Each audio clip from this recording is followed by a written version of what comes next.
All right, so when you set the record straight, it just means to write or say something in order to make sure that the true facts are known. That's right. There's probably some kind of confusion or misunderstanding about something. So if you set the record straight, you're going to get rid of all those questions and give just the facts. All right. So in the past, as we read on, it says in the past, both Fridays and the number 13 were considered unlucky. Oh, so Friday was an unlucky day? Interesting. Yeah, and 13 was an unlucky number. So if you get those two together, oh my gosh, super unlucky. You better just stay home. I know, or even something might happen at home if it's true. so unlucky, right? Just stay in bed. Don't move. All right, so next, the article says, however, blending of them to make a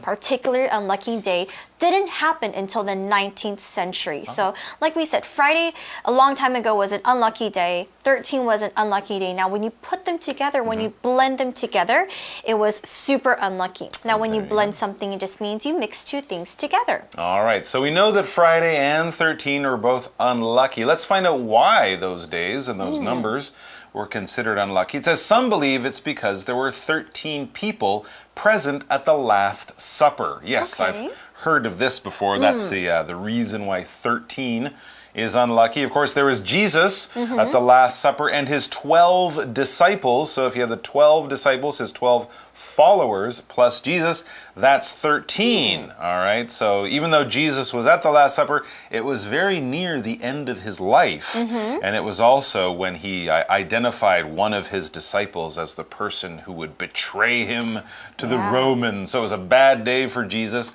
and a bad day for Christians. So that's where the belief probably came from. And Friday is actually related to the same story, right? That's the same part of the Bible. Because the article then tells us the following day on Good Friday, Jesus Christ was put to death. That's so this right. has something to do with, of course, the story of Jesus's last day on earth and stuff like that. Absolutely. This was a bad time, or at least a bad time for Jesus, and the most serious time for the Christians on the calendar. Here's another reason that kind of relates to Christianity as well. It says another reason concerns the Templars, an order of religious knights from the Middle Ages. All right, we'll get into the reason why Friday the 13th is important for them. But first we have this vocab word, concern. To concern, well, it's a verb. Basically, it means something is about something. It's related to something. It's on the topic of something. It is basically About something. related, it's connected to it in some way. For example, this news story concerns North and South Korea. That's what the story is about. Now, we also saw the word religious. Religious here is an adjective, and it means it's related to religion, which is the belief in God or a group of gods. Now, everyone's religion or beliefs are different, so religious can mean different things depending on your religion. When you're very religious, it means you have a very, very strong belief in your specific religion, or you have a strong belief in a god or a certain group of gods. Now, in the article, the Templars were a group of Christian knights, and we'll get into that a little bit later. But let's take a look at our sample sentence. It says, Jesse doesn't eat pork because of religious reasons. Jesse doesn't eat pork because of religious reasons.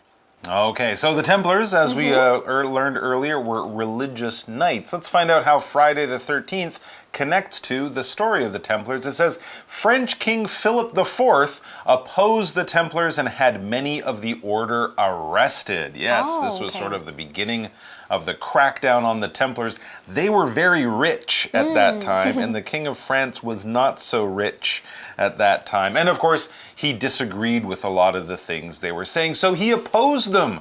This is what happens when people disagree. They oppose each other. It's a verb. Basically, it means to go against someone. It could be in a friendly way, like you oppose the other team or the other player if you're playing sports. It could also be about politics or people's beliefs, right? People who believe in one kind of government might oppose people who believe in another. People who think one person should be president might oppose people who want to vote for a different person. They're against each other. They have some kind of disagreement. For example, most countries oppose the idea of hunting whales for food. Most countries think that that's not something you should do. They would oppose any plans to do that. So, the crackdown on the Templars by King Philip IV. All right, and then next it says the majority of the arrests took place on, okay, guess this, Friday, October 13th.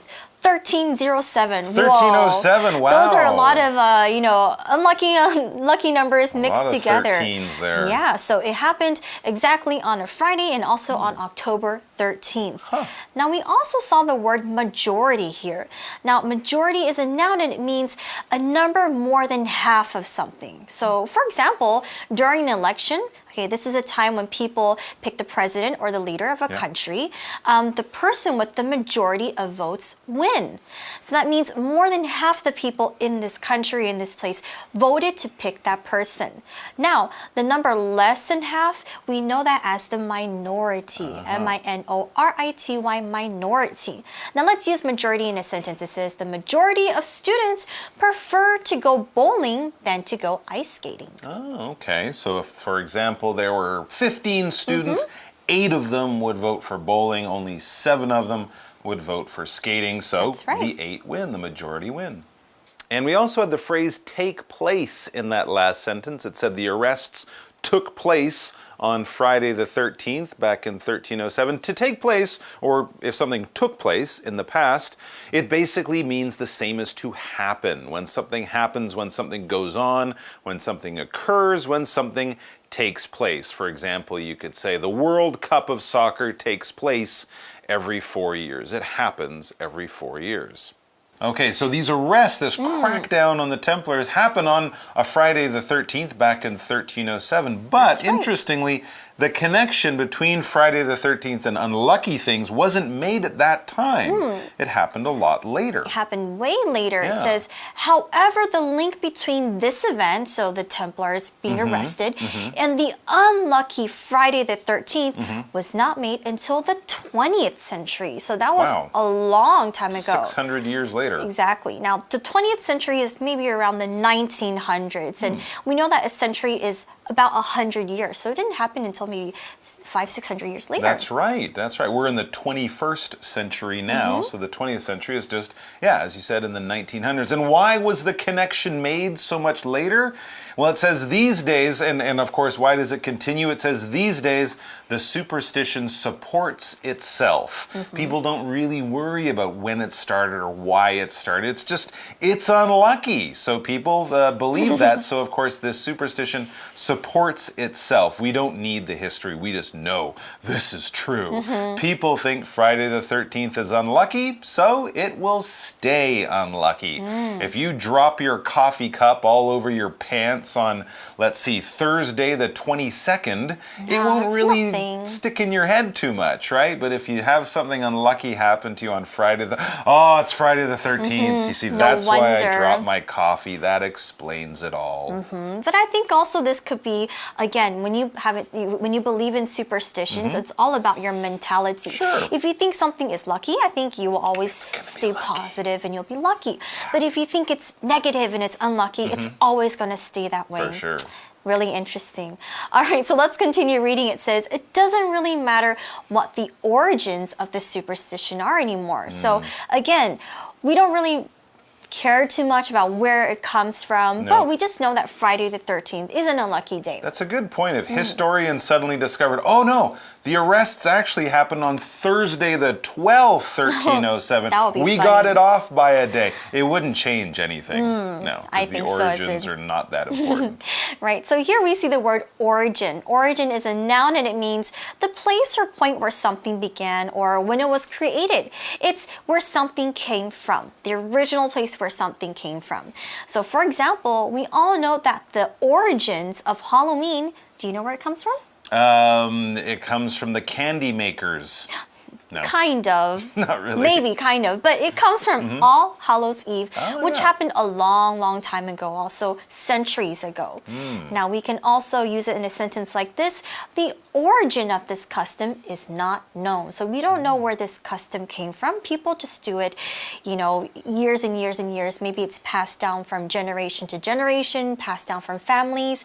This custom, we do it all the time, but we don't exactly know where it came from. And a lot of our holidays, our traditions, traditions, our customs, and our superstitions do have origins that are sort of lost in time. So learning something like we learned today about the Templars and the connection to Friday the 13th, that's kind of interesting, actually.